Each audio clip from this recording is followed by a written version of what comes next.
Porque o intestino e a depressão persistente. Da onde que acontece essa ligação entre intestino e depressão persistente? Eu falei para vocês sobre conflito de sobrevivência. Eu falei para vocês que o que está acontecendo é que esse paciente, ele teve o seu órgão de choque afetado. O que é um órgão de choque? É um órgão em que eu não consigo digerir a vida. É um órgão que faz parte da minha sobrevivência básica. Se um paciente ficar dias sem funcionar o trânsito intestinal, o que acontece? Se você não conseguir ter função do seu trânsito intestinal, você pode ir a óbito. Portanto, nós estamos falando de um órgão básico,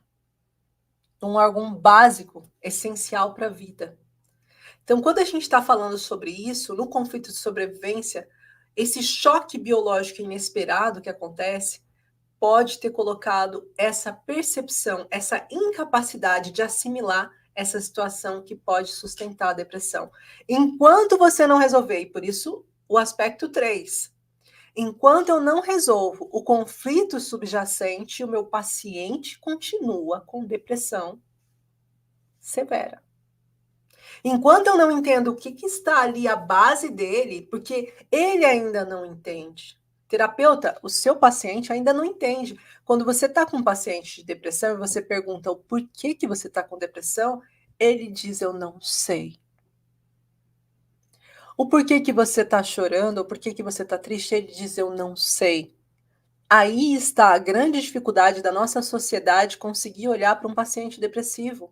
Eu estava vendo hoje uma reportagem do Zé Neto, que faz dupla com o Zé Neto e Cristiano. Ele canta uma música que eu adoro, até mas eu não lembro agora não, para cantar. Também não sou cantora, não ia ser bom. Mas ele estava falando sobre a depressão que ele está vivendo nesse momento. Aí a gente pensa, podre de rico, tá? Com músicas e músicas de sucesso, uma família que o ama, que está ali perto. Acredita em Deus? Que poderia dizer, porque as pessoas têm mania de dizer que quem tem depressão é porque não acredita em Deus. Aqui a gente entende que não é por não acreditar em Deus ou por acreditar que a depressão se desenvolve. Existem caminhos que facilitam. Quando uma pessoa entende que existe alguém maior lá em cima, essa força ancora para sair mais rápido e para não cometer atos piores, né? Mas é importante falar, ele tem tudo que ele pode ter para não ter uma depressão. E de repente, então, por que ter depressão? Porque os traumas emocionais que ele está vivenciando hoje precisam estar relacionados nos traumas lá do passado. E a vida dele, de certeza absoluta, que se eu sentasse com ele para atender ele e encontrar um monte de traumas anteriores, porque a depressão, a característica dela é traumas emocionais de acúmulo. Entende? Então a gente não pode só olhar por raso o que está acontecendo agora. Senão, a quantidade de pacientes, olha, gente, de centenas de pacientes que eu já atendi, a quantidade de pacientes que olham e falam, ó, a minha família me julga porque diz assim, você tem um bom casamento, você tem tudo que você precisa, como que você está em depressão? Gente, não é sobre o que você tem. Não é sobre o que você está sendo nesse momento. É sobre o que você fez durante a sua vida, a sua jornada, sobre os traumas que você vivenciou, sobre o conflito de você não ter conseguido passar para ninguém, talvez a humilhação que você sofreu lá em pequena. Isso quando não é um trauma intrauterino. Então é sobre isso.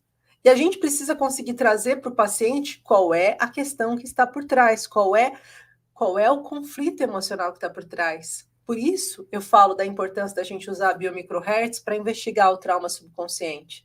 Se vocês têm uma boa ferramenta de investigação da mente subconsciente do paciente que não coloque, e aí eu chamo a atenção para uma coisa, que não coloque o seu paciente em trauma, porque eu conheço muitas ferramentas para você conseguir identificar o trauma subconsciente do seu paciente.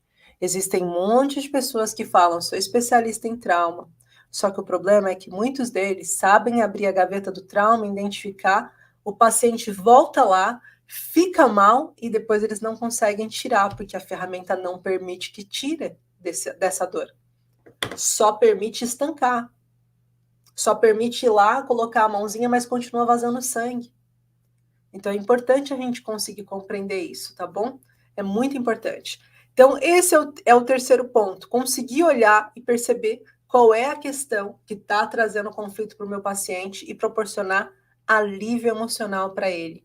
Que ele já tenha esse alívio emocional. E com o que vocês estão vendo aqui hoje, que eu estou partilhando com vocês, já vai ajudar muito, tá?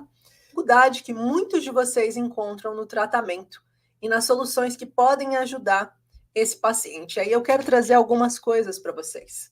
Né? Dentro da minha formação, eu percebi que não adiantava só eu trazer um caminho que ajudasse o terapeuta a entender o paciente com ansiedade e depressão. Eu entendi que eu precisava trazer uma ferramenta que ele pudesse resolver mais rápido aquele caminho. E principalmente falando de ansiedade e depressão, o paciente muitas vezes não lembra o que colocou ele em ansiedade e depressão. Então precisava ter um caminho seguro, né? Mas eu percebi que todo esse caminho, ele ainda precisava de um plus. E qual era esse plus?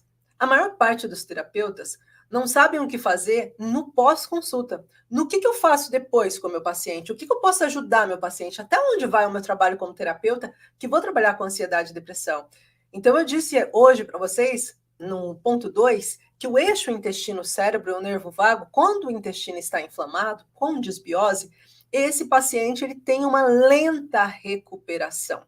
Então, uma das coisas que nós precisamos fazer é um tratamento nessa microbiota. Nós precisamos compreender de forma natural como que a gente consegue intervir na microbiota do intestino do paciente, porque essa microbiota ela não afeta apenas o intestino, não. Ela afeta o cérebro do seu paciente. Ela afeta outros órgãos, como o pâncreas, ela afeta outros órgãos aqui também, como o estômago, o esôfago do seu paciente. Então, ela vai interferir de forma direta em vários outros órgãos. Por isso é muito comum quando a gente encontra o ponto do intestino delgado aparecendo para a gente encontrar várias outras coisas, às vezes o duodeno, às vezes a gente encontra daí, como eu disse, o pâncreas, a vesícula biliar. Por quê? Porque o paciente está mal como um todo, não é só um pontinho, não. Às vezes tem mais outros pontos que estão reverberando. Então é importante a gente começar tratando esse segundo cérebro aqui. Esse segundo cérebro também precisa ser tratado. E foi isso que eu decidi fazer também. Colocar esse módulo adicional falando sobre microbiota, sobre quais são os probióticos, quais são os pré-bióticos, o que são psicobióticos que são indicados para os pacientes e que a gente pode fazer essa indicação do que a gente pode indicar e quais são também os fitoterápicos, as vitaminas, por que essa vitamina é usada, por que essa vitamina não pode ser usada, quando que uma coisa interfere com outra, quais são os benefícios da gente poder fazer isso de uma forma natural, quais os alimentos que ajudam e melhoram essa microbiota intestinal, quais os alimentos que são nocivos para essa microbiota intestinal. Então, é importante vocês entenderem que o tratamento que vocês trazem para o paciente de vocês, ele não pode ser limitado ao momento da consulta. Vocês precisam se preocupar entre o antes, o durante e o depois, porque assim vocês terão essa tranquilidade de saber que vocês fizeram o vosso melhor para ajudar o vosso paciente. Tá bom?